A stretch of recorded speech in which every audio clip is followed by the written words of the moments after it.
श्री कृष्ण, जय श्री हरि।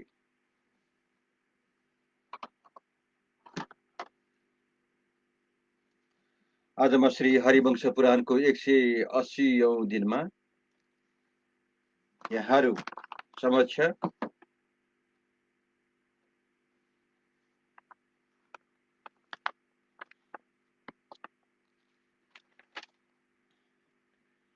एकोनबीस सत्याधिक 71वां अध्याय प्रारंभ करने जा रहा हूँ।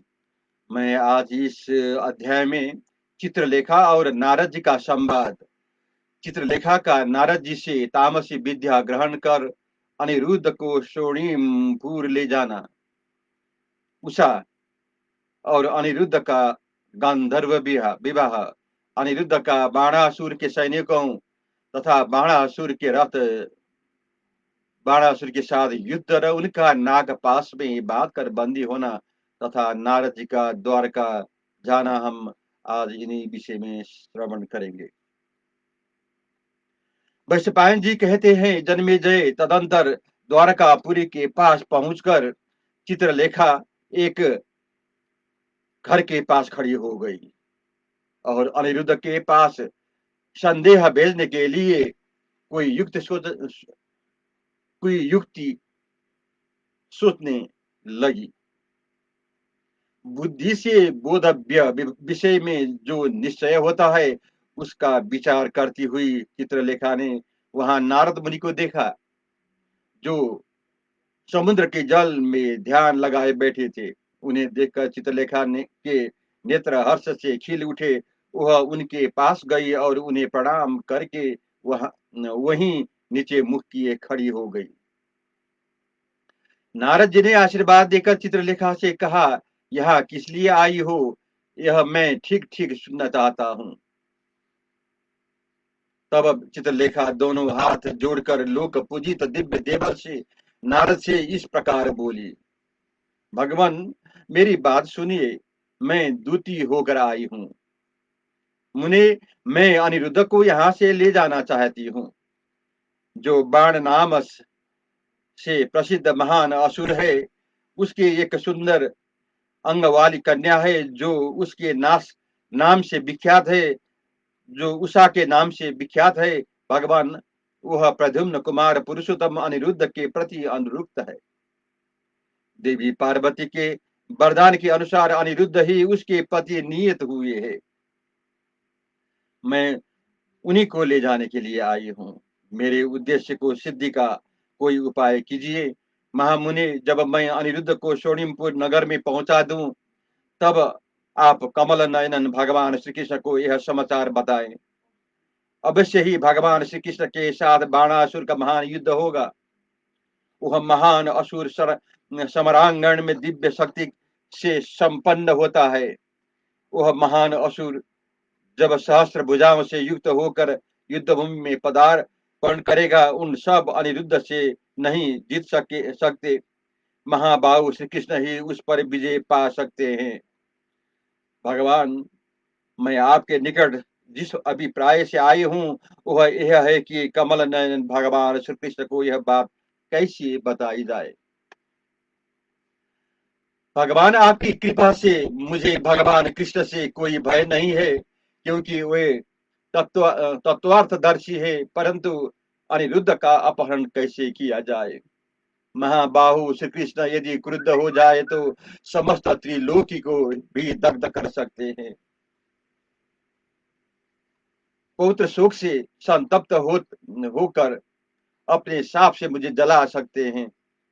अतः भगवान, इस विषय में आप कोई ऐसा उपाय सोचिए जिससे उसने प्रियतम को प्राप्त कर ले और मुझे कोई भी भय न हो।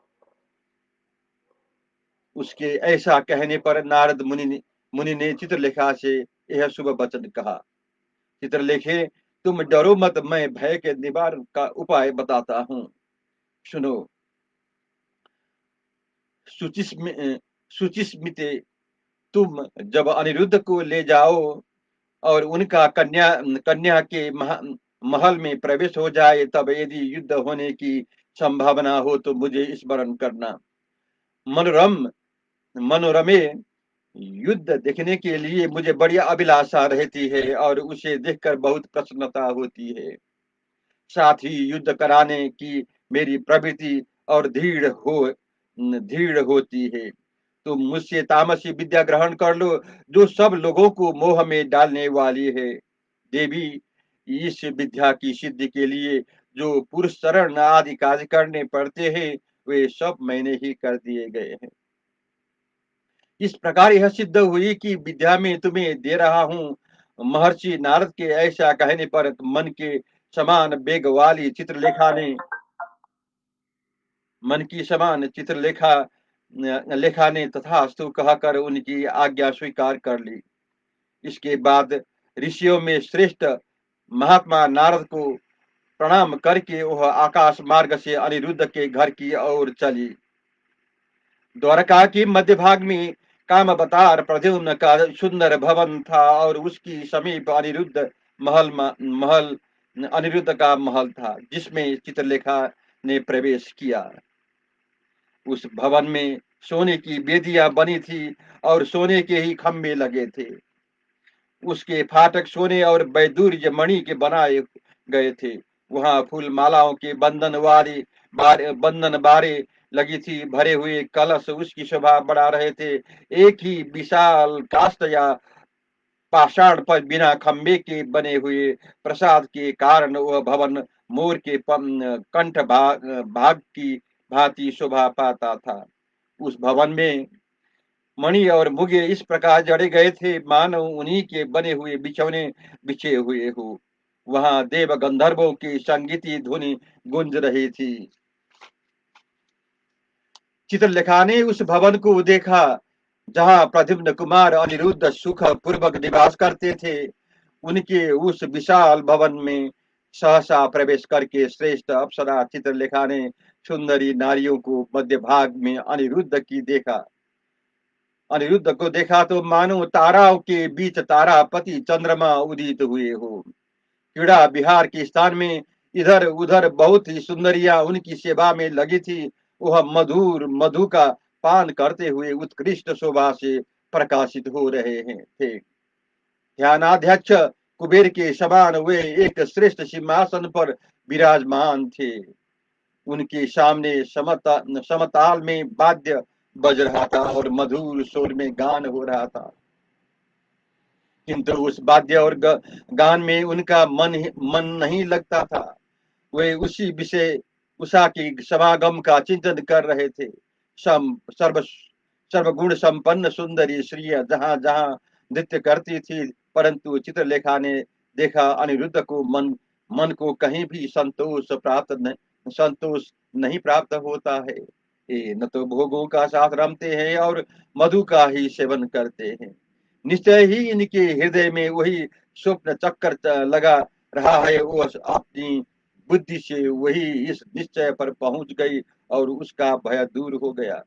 श्रेष्ठ एवं सुंदरी स्त्रियों के बीच में इंद्रधनुष के समान शोभा पाने वाले अनिरुद्ध को देखकर मनस्विनी चित्रलेखा मन ही मन इस प्रकार चिंता करने लगी, यह कार्य कैसे करना चाहिए, किस तरह करने से कल्याण प्राप्त होगा।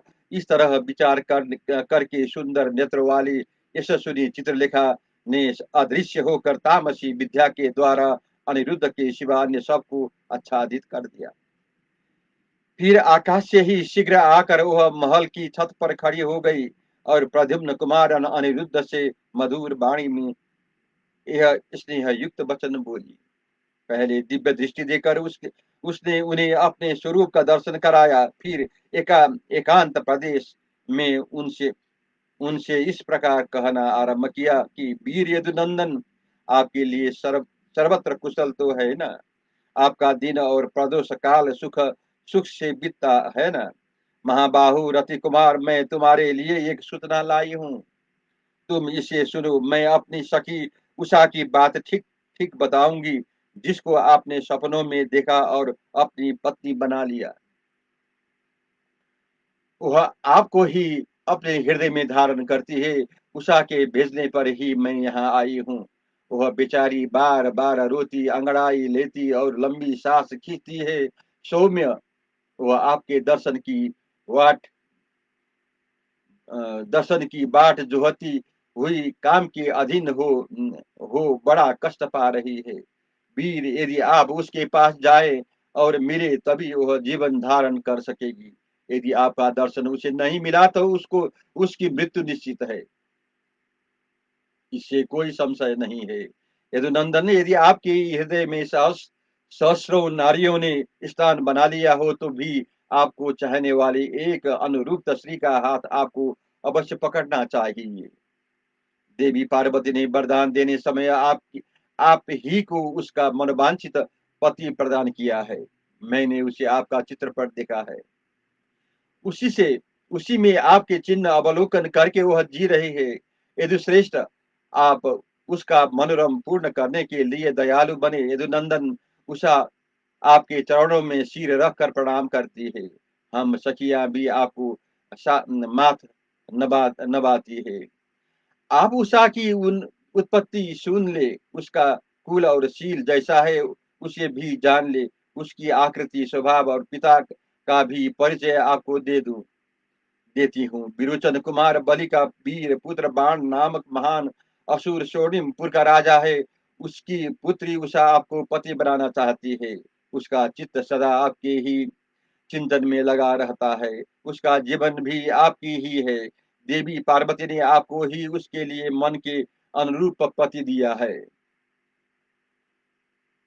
इससे संशय नहीं। सुंदर कटि प्रदेश वाली शुभलक्षण उषा आपके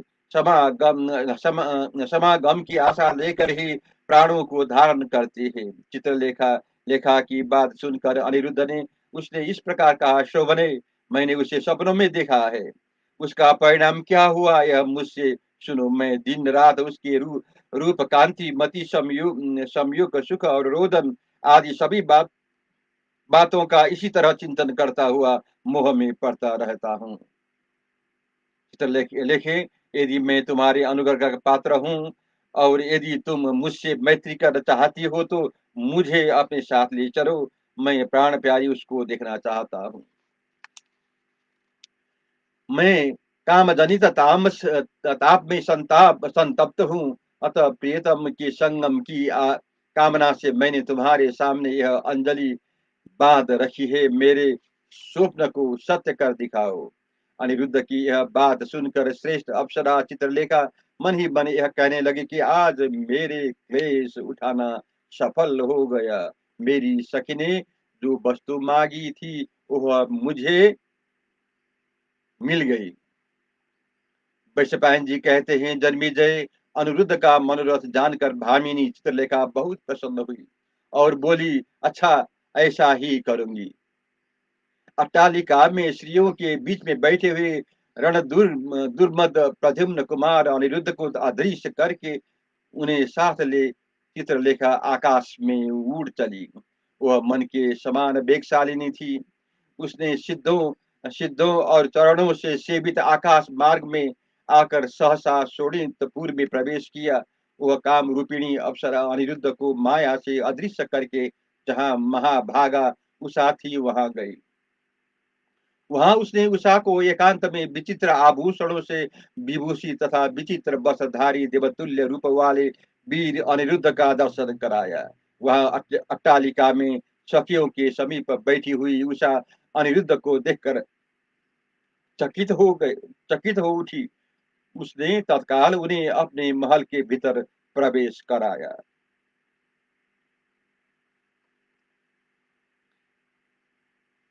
जय श्री कृष्ण।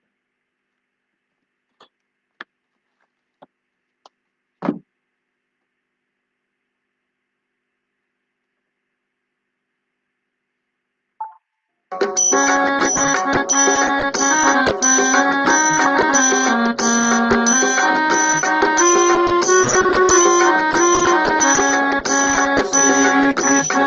गोविंद हरे मुरारे, हे नाथ नारायण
जय श्री कृष्ण, जय श्री हरि।